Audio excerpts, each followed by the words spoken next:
گلاب پور کے جنوبی علاقہ نرالا نگر پر ایک ڈیری والی روڈ واقع ہے، جہاں بینک آف پنجاب کی برانچ بھی مین روڈ پر ہی واقع ہے۔ دن 3:30 بجے کا وقت تھا۔ سڑک پر کافی گہما گہمی تھی۔ بینک میں اس وقت مینیجر بابر بابا کے علاوہ کیشیئر نجف علی، علینا چودھری، جی ایم زیدی، طارق باجوہ، چپڑاسی ذاکر حسین، سویپر طارق کے علاوہ گاہک روحا علی اور اس کی ماں عائشہ، فہیم جوزی، محمد آصف اور خورشید تھے۔ ٹھیک 3:45 پر دو نوجوان بینک میں داخل ہوئے۔ دونوں ہی ہیلمٹ پہنے ہوئے تھے۔ ایک نوجوان روحا علی کے پیچھے کرسی پر بیٹھ گیا، جبکہ دوسرا مینیجر کے کمرے میں داخل ہو گیا۔ مینیجر بابر بابا اس وقت کسی فائل پر نظریں گاڑے ہوئے تھے، جبکہ ان کی مقابل کرسی پر ایک گاہک بیٹھا تھا۔ نوجوان سیدھا مینیجر کے بغل میں پہنچ گیا اور ان کے کندھے پر ہاتھ مار کر پیچھے دھکیلا۔ انہوں نے حاضر دماغی کا مظاہرہ کرتے ہوئے خطرے کے الارم والا سوئچ دبایا، مگر سائرن دھوکہ دے گیا۔ اتنے میں نوجوان نے ان کی کن پٹی پر ریوالور کی نال لگا دی۔ خبردار، اگر چالاکی دکھائی تو بھیجا اڑا دوں گا، اس نے سرد لہجے میں کہا۔ ہاتھ پیچھے گردن پر رکھو اور کھڑے ہو جاؤ۔ بابر بابا کی جان سوکھنے لگی اور سامنے بیٹھا گاہک کانپنے لگا۔ انہیں اپنی موت بالکل قریب دکھائی دے رہی تھی، جس سے وہ خوف سے کانپ رہے تھے، اور وہ حکم کے مطابق وہی کر رہے تھے جیسا وہ کرنے کو کہہ رہا تھا۔ اسی دوران روحا علی مینیجر کے کمرے کی طرف آئی اور اس نے دیکھا کہ نوجوان مینیجر کی کن پٹی پر ریوالور لگائے انہیں باہر کی طرف لا رہا ہے۔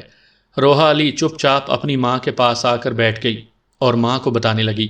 تبھی اچانک اس کے پیچھے بیٹھا نوجوان ریوالور لہراتے ہوئے کھڑا ہو گیا۔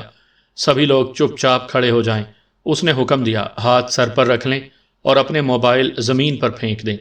پھر وہ اسٹرانگ روم کی طرف بڑھا۔ گاہکوں کے پاس والا نوجوان بھی گاہکوں کو کور کیے ہوئے اسٹرانگ روم میں لے آیا۔ اسی دوران ذاکر حسین، طارق اور جی ایم زیدی نے کچھ حرکت کرنے کی کوشش کی تو ڈاکوؤں نے ریوالور تان کر انہیں ساکت کر دیا۔ پھر ایک بدماش سبھی کو گن پوائنٹ پر کور کیے رہا، جبکہ اس کا دوسرا ساتھی لائے ہوئے بیگوں میں نوٹ بھرنے لگا۔ روپے بھرتے وقت اس بدماش کے ہاتھ بھی کانپ رہے تھے۔ یہ دیکھ کر روحا علی کو لگا کہ وہ اناڑی ہے، پیشہ ور ڈاکو نہیں، اور ڈر بھی رہا ہے۔ اس نے ریوالور والے بدماش سے بھیڑنا چاہا، لیکن تبھی اس کی ماں نے اس کا ہاتھ پکڑ کر کھینچ لیا۔ محض 15 منٹ میں فلمی انداز سے بینک لوٹ کر دونوں بدماش ریوالور لہراتے ہوئے فرار ہو گئے۔ ڈاکوؤں کے بھاگ جانے کے بعد روحا علی بینک کے باہر آئی اور پڑوسی دکاندار علی جان سے موبائل لے کر 15 نمبر پر واقعہ کی اطلاع پولیس کو دے دی۔ تھوڑی ہی دیر میں کئی تھانوں کی پولیس اعلیٰ پولیس افسران کے ساتھ موقع پر پہنچ گئی۔ افسران نے بینک میں موجود تمام لوگوں سے لٹیروں کے بارے میں گہرائی سے پوچھ گچھ کی۔ افسران نے ڈاکوؤں کے ذریعے چھوڑے گئے بیگ کی تلاشی لی، لیکن کچھ حاصل نہ ہوا۔ ڈاگ سکواڈ بھی باہر آ کر رک گیا۔ بینک میں لگے CCTV کیمروں کی بابت بینک ملازمین نے بتایا کہ وہ کئی ماہ سے خراب ہیں۔ اس کی اطلاع اعلیٰ افسران کو دے دی گئی ہے۔ IG کیسر عباس نے اعلان کیا کہ جو بھی لٹیروں کی اطلاع دے گا اسے 1 لاکھ روپے نقد انعام دیا جائے گا۔ واقعہ کی رپورٹ تھانہ سول لائن ڈکیتی کے تحت درج کی گئی اور تفتیش کا کام انسپکٹر عاطف چودھری کے سپرد کر دیا گیا۔ 29 نومبر کو ڈکیتی ہوئی تھی۔ رات دیر گئے تک جانچ پڑتال جاری تھی۔ افسران لوٹ کی واردات پر بحث کر رہے تھے کہ تبھی خبر آئی کہ باغ جناح پارک میں کچھ نوجوان ایک بائک کو آگ لگا کر بھاگ گئے ہیں۔ علاقائی لوگوں کی اطلاع پر باغ جناح پولیس نے موقع پر پہنچ کر آگ بجھائی اور نیم سوختہ بائک قبضے میں لے لی۔ اگلے دن RTA سے معلومات حاصل کی گئیں تو معلوم ہوا کہ مذکورہ بائک رجانہ کے باشندے احمد فراز راجو کے نام پر ہے۔ پولیس نے احمد فراز راجو سے رابطہ قائم کیا تو انہوں نے بتایا کہ بائک پچھلے ہفتے راول جھیل سے چوری ہو گئی تھی، جس کی رپورٹ تھانہ رجانہ میں درج ہے۔ پولیس نے علاقے کے کئی مشتبہ لوگوں پر اور کئی پرانے کار چوروں کو پکڑ کر حراست میں لے کر پوچھ گچھ کی، مگر معاملہ صفر ہی نکلا۔ ادھر سول لائن پولیس نے بینک کے ملازم طارق اور احمد حسن کو حراست میں لے کر پوچھ گچھ شروع کر دی۔ دن گزرتے گئے مگر پولیس کو کوئی کامیابی نہیں ملی تو حسن عباس نے عہدے کی ذمہ داری سنبھالتے ہوئے سب سے پہلے سول لائن تھانہ انچارج عاطف چودھری کا تبادلہ کر دیا اور ان کی جگہ ناصر گجر کو لایا گیا۔ بینک ڈکیتی کی تفتیش کر رہی پرانی ٹیم کو ہٹا کر نئی ٹیم بنائی گئی۔ DPO حسن عباس نے سافٹ ویئر کی ایک بالکل نئی تکنیک کا استعمال کیا۔ اس تکنیک سے موبائل ٹاور پر ہیوی ٹریفک کے باوجود پولیس کو آسانی سے کئی مشتبہ نمبر ملے، جس سے پولیس کو کافی مدد ملی۔ پولیس کو ایک ایسا نمبر مل گیا جو حادثے کے بعد سے ہی بند تھا، جبکہ حادثے کے وقت اس کی لوکیشن بینک کے موبائل ٹاور میں موجود تھی۔